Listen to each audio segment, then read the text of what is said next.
मग क्रिश भाऊ प्रेमाभिमात पडले काय? नाही रे, बघून वाटतंय तर तसंच.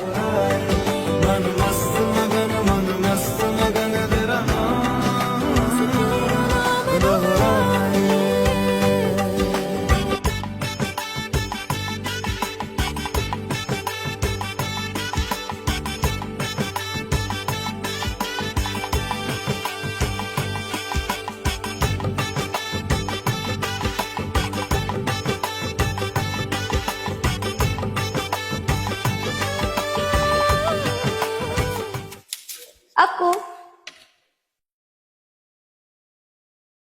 चिक्की तू कशी काय काय ग? ते? तुझी लहानपणीची सवय वाटते गेली ना आपली कसली सवय? सोबत बोलायची,